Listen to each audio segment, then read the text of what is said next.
శ్రీమాత్రే నమః. గ్రంథనిధి సబ్స్క్రైబర్స్ అందరికీ కూడా నమస్సుమాంజలి.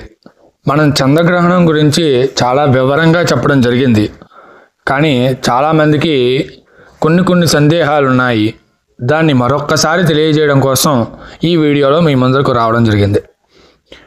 చంద్రగ్రహణం అనేది సెప్టెంబర్ 7వ తారీఖు 2025 రాత్రి 9:56 ప్రారంభమై రాత్రి 1:26 పూర్తవుతున్నది. అనగా 8వ తారీఖు వచ్చేస్తున్నది. తారీఖు మారుతుంది, అదే రోజు 7వ తారీఖు రాత్రికే ఈ యొక్క చంద్రగ్రహణం అనేది ఏర్పడుతున్నది.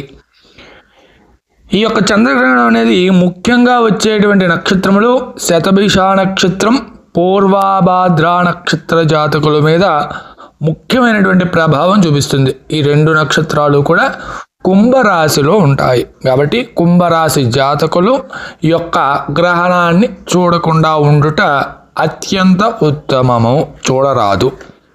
అయితే ఈ యొక్క శతభిష నక్షత్రం, పూర్వభాద్ర నక్షత్రమే కాకుండా మిథున రాశి జాతకులు, తులారాశి జాతకులు, మకర రాశి జాతకులు, మీనరాశి జాగ్రత్తలు కూడా జాగ్రత్త తీసుకోవడం అత్యంతమైనటువంటి అవసరం ఉన్నది. ఈ యొక్క గ్రహణం అనేది 40 రోజుల పాటు ప్రభావం చూపిస్తుంది ఆ యొక్క జాతకుడి మీద. వచ్చినటువంటి రోజే కాకుండా వచ్చిన రోజు దగ్గర నుంచి 40 రోజుల పాటు ఈ యొక్క గ్రహణ ప్రభావం అనేది ఉంటుంది. చాలా జాగ్రత్తగా ఉండడం అత్యంత ఉత్తమమైనటువంటి ఫలితాన్ని ఇస్తుంది. దీనితో పాటుగా మిగతా జాతకులు కూడా, అనగా మేషం నుంచి మీనం వరకు ఉన్నటువంటి 12 రాసుల వారు కూడా ఈ యొక్క గ్రహణ సమయాన్ని వినియోగించుకోండి. అత్యంత ముఖ్యంగా సాధకులు మరియు గురువుల ద్వారా ఉపదేశం తీసుకున్నటువంటి వ్యక్తులు కూడా, అంటే బ్రాహ్మణులకి మాత్రమే ఉంటుంది జపము అనేది అనుకోకండి. ఎవరైతే మీ దగ్గర నుంచి గురువుల దగ్గర నుంచి ఉపదేశం తీసుకున్నది కానీ, లేకపోతే ఏదైనా ఒక గాయత్రి మంత్రం కానీ, గాయత్రి మంత్రం దేవతా స్వరూపాలు ప్రతి ఒక్క దేవతకి కూడా ఒక గాయత్రి మంత్రం ఉంటుంది. ఆ యొక్క గాయత్రి మంత్రాన్ని ప్రతి ఒక్కరు కూడా తత్పురుషాత్మే మహాదేవాయ ధీమహి తన్నో రుద్ర ప్రచోదయాత్, ఈ విధంగా కొన్ని గాయత్రులు చాలా వరకు ప్రతి ఒక్క దేవత సకల దేవతలకి కూడా ఉన్నాయి. అందులో మీకు ఇష్టదైవం ఏదైతే ఉంటుందో ఆ యొక్క గాయత్రి మంత్రం కానీ, లేదు అది కూడా రాదు మాకు నోరు తిరగదు అనుకునేటువంటి వారికి ఆ యొక్క దేవతా పేరు, మీకు ఇష్టమైనటువంటి దేవుడి పేరు చెప్పుకొని ఆ యొక్క నమఃతో, అంటే ఓం నమ శివాయ, లేకపోతే శివాయ నమః, గురవే నమః, ద్రాం దత్తాయ నమః, ఇలాంటివంటి మంత్రం ఏదైనా సరే ఆ యొక్క గ్రహణ సమయంలో పట్టు స్నానం, పట్టు విడుపు స్నానం అని చెప్పి 2 ఉంటాయండి.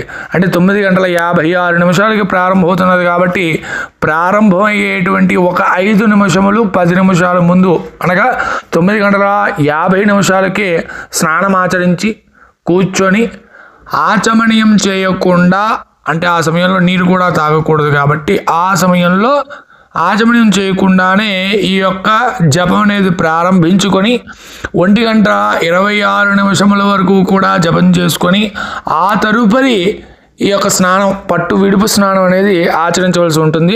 ఆ సమయంలో లేనిచో ఏది చేయని వారు మర్నాడు ఉదయాన్నే లేచి కాలకృత్యాలన్నీ కూడా తెచ్చుకొని స్నానాది కార్యక్రమాలు చేసుకొని యజ్ఞోపవీతం ఎవరికైతే ఉందో వారందరూ కూడా ఖచ్చితంగా యజ్ఞోపవీతం అనేది 8వ తారీఖు ఉదయం సూర్యోదయం సమయానికల్లా మార్చుకోవాలి. ఇది ఖచ్చితమైనటువంటి విషయం అండి.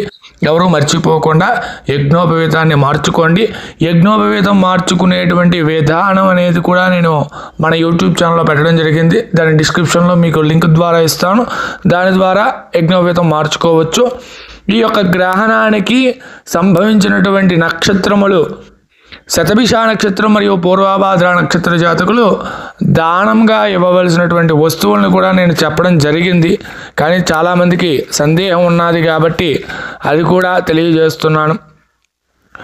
బియ్యం కేజింపావు, మినుములు కేజింపావు, నువ్వులు కేజింపావు, రాగి లేదా ఇత్తడి పాత్రలో గిన్నెలో మీకు తోచినంత నెయ్యి, అది 1 కేజీ, అర కేజీ, మన స్తోమత మేరకు నెయ్యి, 2 నాగపడగలతో కూడుకున్నటువంటి వెండి నాగపడగలు, అలాగే సూర్యబింబము మరియు చంద్రబింబముతో కూడుకున్నటువంటి ప్రతిమలు ఇచ్చుకుంటే చాలా మంచిది. నేను ఇందాక చెప్పినటువంటి గ్రహణ సమయంలో జపం చేస్తే పునశ్చరణ జపం చేసినంత ఫలితం ఇస్తుంది గ్రహణం సమయంలో. కాబట్టి ఎవరు కూడా సాధకులు ఈ యొక్క గ్రహణ సమయాన్ని ఎవరు కూడా విడిచిపెట్టుకోరని కోరుకుంటున్నాను. పౌర్ణమితో కూడుకున్నటువంటి గ్రహణము ఖచ్చితంగా ఎవరు కూడా వదులుకోవద్దు.